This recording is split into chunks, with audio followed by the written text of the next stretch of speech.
con that comes with being very known. If you're super known, then what ends up happening is, sure, you do get coverage, you get money, you get all those good things. And they're good. Those are good things. But it also comes with its own set of negatives, its own set of bads. And the bad things that come along with getting a lot of fame is you get a lot of weirdos, stalkers, you get people who want to try to destroy you. They want to try to destroy your character. All sorts of different things come about because you're famous. If you're a guy and you're famous, you're going to get a lot of women after you. This is just a fact. But then you wonder to yourself, are those women after you because you're famous? Or are they after you because they really like you? That's why I think a lot of famous men, they just go crazy, I think. I think a lot of famous men lose their minds because reality sets into their heads that a lot of the stuff is just fake. A lot of the stuff around them is just fake. A lot of the stuff that comes with fame, that comes with having a celebrity status, is fake. The thing is that when people really revere you because you're famous and all that stuff, it's actually, it sounds nice, or people are going to revere you and they're going to look up to you and all this crap. I don't think it's nice. I don't think it's nice. Now, if you're a musician and you're on a stage and you're making beautiful music and people are cheering, that's fine, right? Because when you're singing, you're expressing energy, and that energy is being reciprocated, and that's a different experience. But when people are just revering you with glossy eyes, that doesn't feel good. It feels weird. And the reason why it feels weird is because it's not true. People praise you and say you're this amazing person and you're a wonderful person, but you know deep inside that you're not really those things. You know deep inside that you're just another broken human being. And so it doesn't feel good. It feels off. It feels disjointed. I think it feels very disjointed. And so I think there is something nice about having a small but yet dedicated audience. It has its negatives. The negatives is that you're not that known and you're not really getting any money from doing videos. But at the same time, it's a dedicated following and it's consistent, and it's, this following gives you the same pattern of views. It's a consistent pattern of views. And it's nice. It's nice just to have that audience of 500 or so people. And they're going to come, they're going to watch your videos, they're going to like them, and that's it. And when you know that you're obscure, and when you know that you're not famous, and that you're probably never going to be famous, then that puts you in this position where you ask yourself, okay, am I going to do videos because I want to do videos, or am I going to do videos because I want to get views? And you do want views, right? Because if you don't have views, then what's the point of doing the work? The point of doing the work is to show people your thoughts. But at the same time, if it's all about views and it's not about enjoying the practice, then what ends up happening is that will, just for views and just for fame, it clouds your vision and it really stalls your creativity. So you really have to enjoy what you're doing. And if you enjoy doing videos, the views are going to come. That's just the bottom line. You're going to get a following. Be it small or be it big, you're going to get a following because people recognize your consistency and your creativity. And plus, they're going to agree with whatever it is that you're saying. They're going to see eye to eye with you, because that's one of the reasons why people follow channels, is because they see eye to eye. That's the thing. They see eye to eye. That's the whole thing.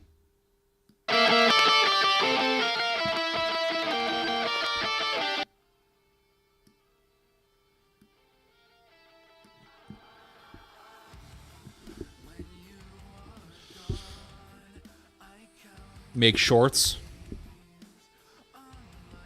The thing about shorts is that, here's the thing, guys, is I don't have a team of editors. I don't have a team. I don't have a staff. I don't have any of that stuff. If I'm going to be doing videos, streaming, and shorts, that is a full-time job. That's all day. It's like, get up. All right, gotta do the short. Gotta do the video. Gotta prepare for the video.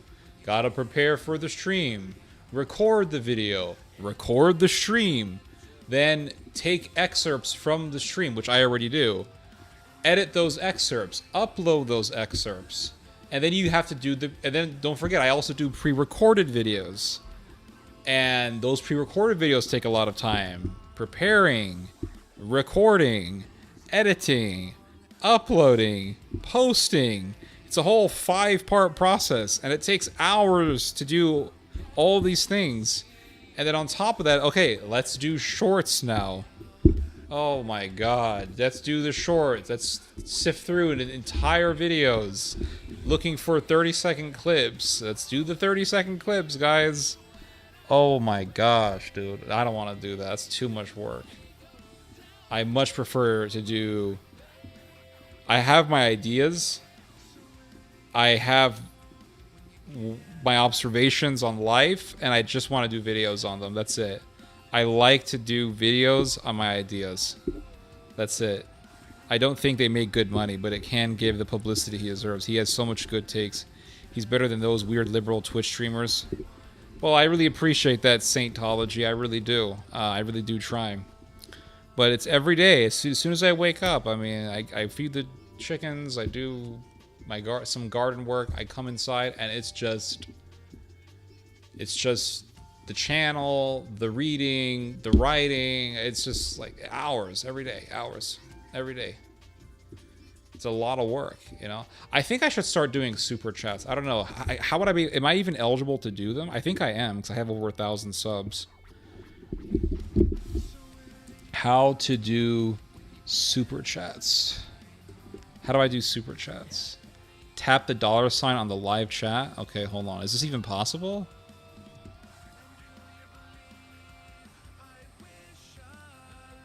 How do I start super chats? Pop out chat, participants. And I think I should set that up. I think I should set up a super chats thing on my channel. Maybe I can get like $10 every Friday or something. I don't know. Could pay for some McDonald's. Nice music in the background. I'm glad you guys like it. So let's go back to the presentation before somebody asked me to play some ghetto Polish music.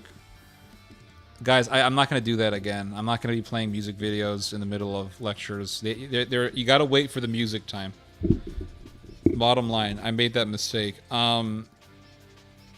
Because it's so... The thing is that I could play songs, but only on low volume. I can't be playing music videos. I don't know. I don't know why, because people do reaction content all the time, so I was not expecting that. Yeah, you are. I think you need like 500 subs. I know Mark Lamont Hill, he does super chats every time he live streams on YouTube, and people give him $10, $15, whatever. You know, it'd be nice to make a little bit of side money, but I don't have to. That's the thing. I don't have to do super chats. And I've been streaming for how long? I've been streaming for 3 years now, going almost 4. And here we are, you know, and I've never done super chats, but I probably should do super chats. Streaming, the thing about streaming is that streaming is almost like a meditative process, because when you first hit the button to go live, your brain it's kind of like waking up. You know, you wake up from bed, and your brain, you don't feel like doing nothing. You don't feel like doing any work, nothing. But then, you know, you take a shower, you get ready, you do all this stuff, and then there comes a point where you physically have the willpower to do whatever it is you have to do. And that's what streaming feels like. You wake up, you don't want to do shit. You start the stream, you don't want to do shit, but then you just keep talking, and your brain, something happens. The brain goes rolling, the little hamster wheel in your head starts rolling, and bam, bam, bam, bam, bam. It really is quite amazing.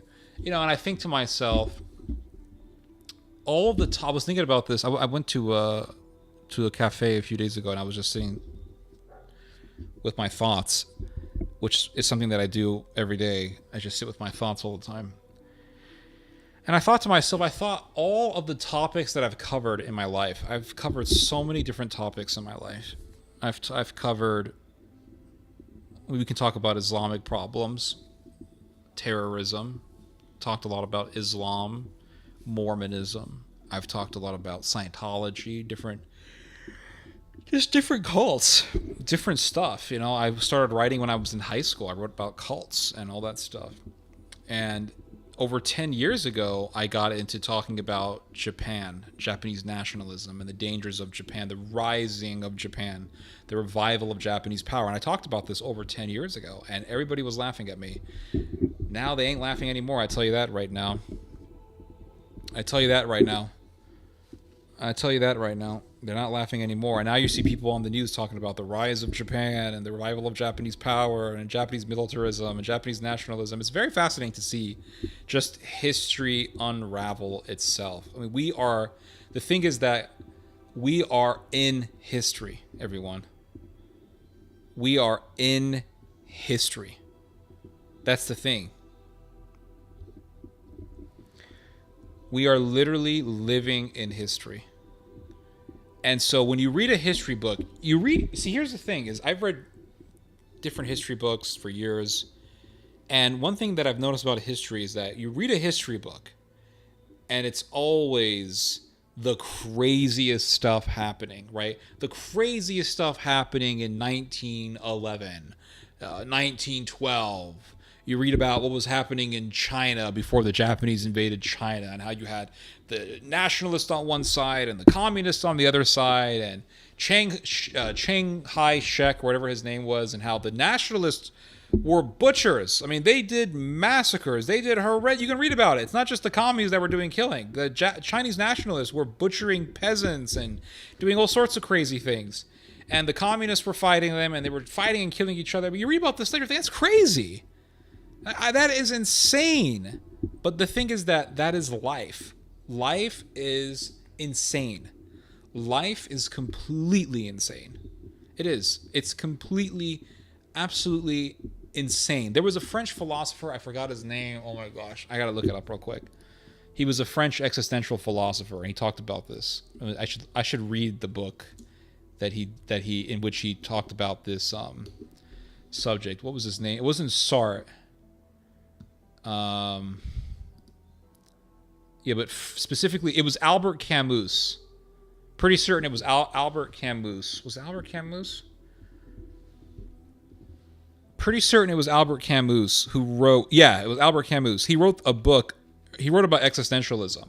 And I've never read a single book written by Albert Camus, but I read about Albert Camus.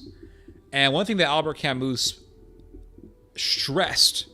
One of the things that Albert Camus stressed was that life is only crazy to the irrational. And you think, well, what are you talking about? Life is crazy.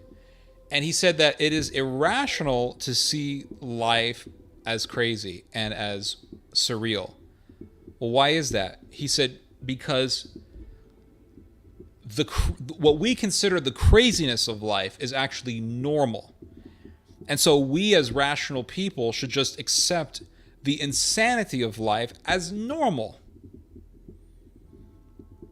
Because if we consider life crazy, then we're not seeing reality for what it is. We should see the craziness of life as normal. And I thought about that, and I thought, that's insane. Right? We shouldn't accept it as just the way, it's hard to say this. We should not accept things that are evil and that are murderous as just the way things are. I refuse to accept this. I think that's evil into itself. Like, that is the way that we should accept things for what that is, that we should just accept the evils of life for what they are. Norman Finkelstein, the more I was really bashing Norman Finkelstein a while back ago. And Norman Finkelstein, the more I look at his work and the more I watch his videos, the more I see him as a philosopher. Norman Finkelstein is not just an historian. I mean, when I say historian, I mean an historian in the sense that he's documenting things that are happening. Right? I mean, Herodotus is an historian, but Herodotus also documented things that were happening around his time. What's his name? Thucydides. Thucydides was an historian, but he talked about things that happened at his time, right? The Spartan Athenian War was something that happened at his time. Josephus was an historian, but he wrote about things that happened also in his time. So just because you're writing about things that are happening in your time period does not mean you're not a historian. You are documenting world events. But the thing about history books from ancient times, the way that they differ between history books, the way that they differ from history books that are written now is that history books that are written in ancient times, they were documenting things that were happening around the time of the author. So the author was documenting things that were happening around his time. And they were historians. And not only that, you see the ancient Greeks and the ancient Romans, the Greco-Roman world, they did not see history books as just records. Peloponnesian War, yeah.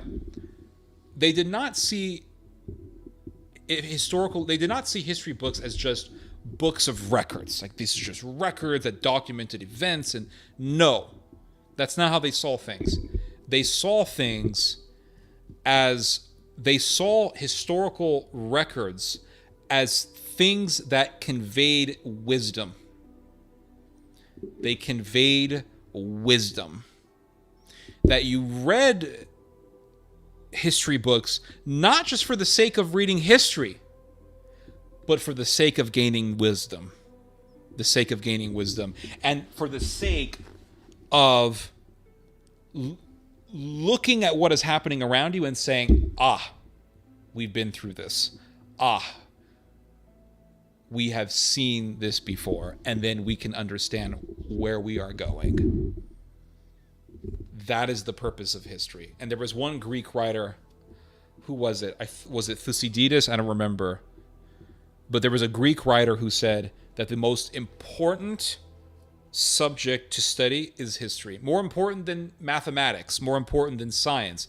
The most important subject to study is the study of history. This is what he said. That is the most important subject to study. More important than science, more important than art, is the study of history. Because you gain knowledge. And by understanding history, you understand the mistakes of your people. The mistakes of the past, the mistakes of humanity. You see, we're always told to learn from our mistakes. We're always told to say, okay, we're always told to say to ourselves, okay, I've made the same mistake before, I need to stop, right? We're always told, you have to learn from your mistakes. Why can't countries be told the same thing? Why can't countries be told, learn from your mistakes? If it's important for individuals to learn from their individual past mistakes, then countries must also learn from their collective past mistakes. And that is why it is so destructive to say things like, get over it. It's in the past. Who cares? The people who are saying that are the people who will push a country to repeat its past evils. And we see this happening all over the place. We see it happening in Japan. Who cares about Nanking? It didn't happen. We see this happening in Germany. Okay, the Holocaust, who cares about that? And what does this mean? When you see people just tearing down history, what that means is they're going to repeat it again. And that is the bottom line, everyone.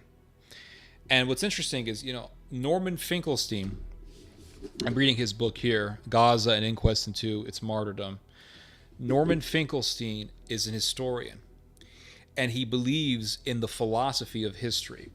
And the more I look at his work, his writings, and his videos, his lectures, his debates, the more I see him not really as just a guy who documents things in the past, but I see him more as a philosopher, a true historian in the classical sense. The classical way of looking at history was that it was a philosophy unto itself. Philosophy is what? Philosophy is the study of wisdom. That's what philosophy is. Philo, right? Study of wisdom.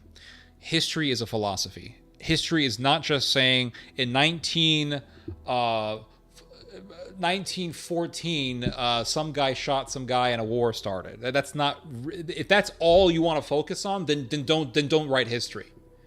The problem is that the whole industry of writing history, the whole industry of history, is that it's dominated by people who think just like that.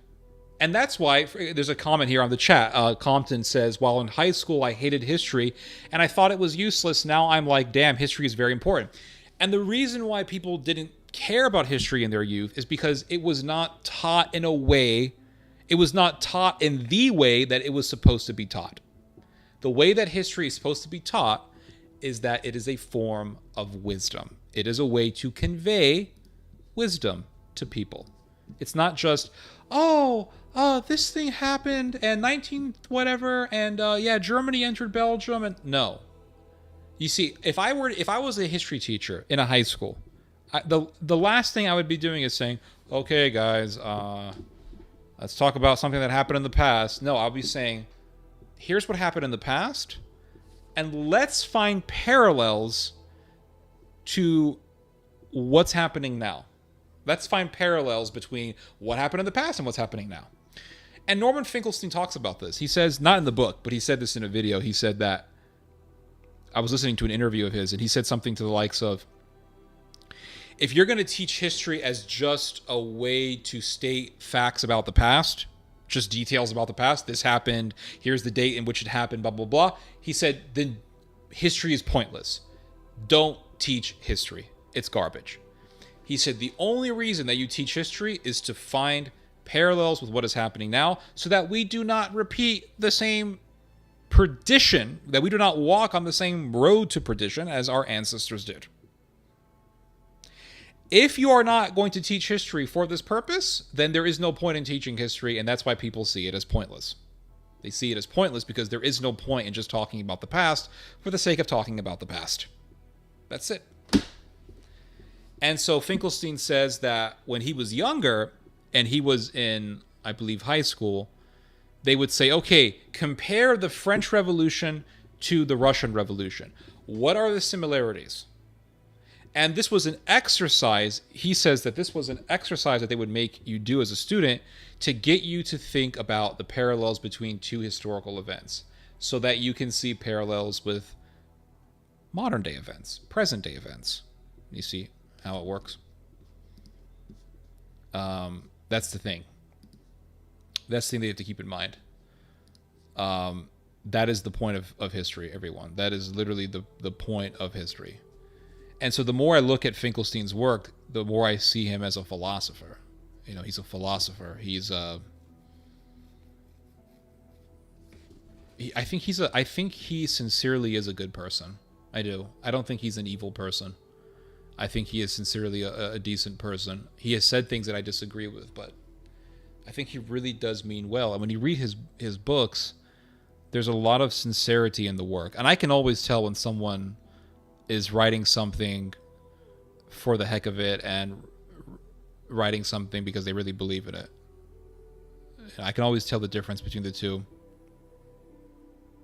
But the funny thing about Norman Finkelstein is that he's had points in the past where he's has been famous, has been known, but then he just kind of went into obscurity, talking in small venues, doing random interviews with people on YouTube. He wasn't getting really huge views. And there is this great interview. He's done a number of debates. He debated Destiny recently, months ago. He debated some settler guy. I forgot his name. Ishai is his first name. I forgot his last name. He debated Dershowitz twice. He debated Dershowitz a number of months ago, but he also debated Dershowitz many years ago. He debated a number of people. He debated Benny Morris twice. One a number of months ago, and then he debated He debated Morris many years ago, actually. But his best debate is the one that he did with Ken Spiro. Ken Spiro is a guy, I think he lives in a settlement somewhere, and Finkelstein debated Ken Spiro. It's a great debate. Go look it up. Ken Spiro versus Finkelstein. It's a great book, a great debate, because the topic of the debate was, is Israel held to a double standard? And Finkelstein's point was that it's not held to any standard, because Israel doesn't really change. It just continues to do the same things, and it continues to conduct war in the way that it has in the past, which is to target indiscriminately.